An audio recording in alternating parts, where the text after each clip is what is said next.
Hallelujah. स्वागत है आप सबका मेरी भविष्यवाणियों की पुस्तक में। तो आइए हम आज के पवित्र वचन को पढ़ेंगे जो कि परमेश्वर के दास प्रेरित अंकुर यूसुफ नरूला जी द्वारा लिखा गया है। अपनी परख में खरे निकले, जैसा कि पहला शमूएल अध्याय 16 उसकी 10 आयत में लिखा। इस प्रकार यिशै ने अपने 7 पुत्रों को शमूएल के सामने भेजा और शमूएल यिशै से कहता गया, यहोवा ने इन्हें नहीं चुना। मेरे प्रियो, जब आप मसीह में आते हैं तो आप परमेश्वर की ओर से परखे जाते हैं।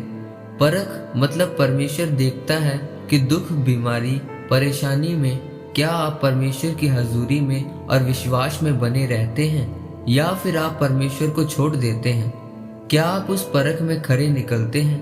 जब आप दुख, बीमारी, परेशानी में परमेश्वर में बने रहते हैं, परमेश्वर को नहीं छोड़ते और आप उस परख में खरे निकलते हैं, तब परमेश्वर आपको इस्तेमाल करता है और आपको ऊंचा और आशीषित करता है। बाइबल बताती है कि शमूएल को परमेश्वर ने कहा कि यिशै के घर में जा और उसके पुत्रों में से एक को इज़राइल का राजा होने के लिए अभिषेक कर। जब शमूएल यिशै के घर में गया तब उसने यिशै से कहा कि जा अपने बेटे को लेकर आ, मैं उसे आशीषित करना चाहता हूँ और उसका अभिषेक करना चाहता हूँ। तब लिखा है कि यिशै ने अपना बड़ा बेटा भेजा। परमेश्वर ने कहा, मैंने इसे अयोग्य करार किया है। इसी तरह से यिशै ने बाकी पुत्र भी शमूएल के सामने भेजे, लेकिन उन सब को परमेश्वर ने अयोग्य करार किया। क्या परमेश्वर ने यिशै के सारे पुत्रों को बिना परखे अयोग्य करार किया? नहीं, परमेश्वर ने उन सब को परखा था, तो वह अपनी परख में खरे नहीं निकले थे, यानी परख में फेल निकले थे, क्योंकि वह परमेश्वर की हजूरी में पूरी रीति से नहीं बने थे। जब सबसे छोटे पुत्र जो दाऊद था, शमूएल के आगे दाऊद आया, तो परमेश्वर ने कहा कि मैंने इसे चुना है, इसी को अभिषेक कर। और उस समय दाऊद अभिषेक किया गया। दाऊद क्यों चुना गया और क्यों उसका अभिषेक किया गया? क्योंकि दाऊद परख में खरा निकला था। वह विश्वास और परमेश्वर में पूरी रीति से चलता था।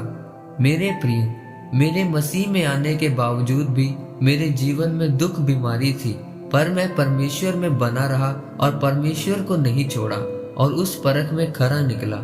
उस परख में खरे निकलने के कारण परमेश्वर ने मुझे अद्भुत रीति से इस्तेमाल किया और आशीषित किया।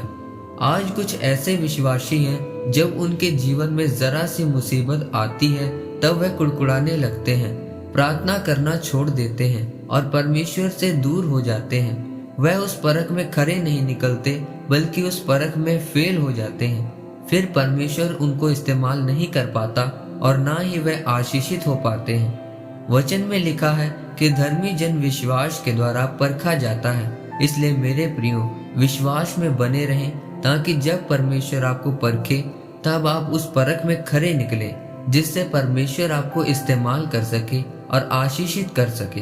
इस वचन के द्वारा परमेश्वर आपको आशीषित करे।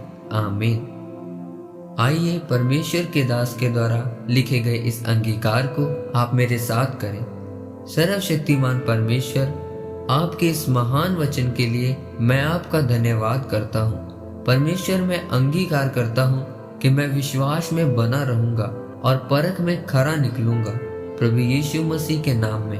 आमीन।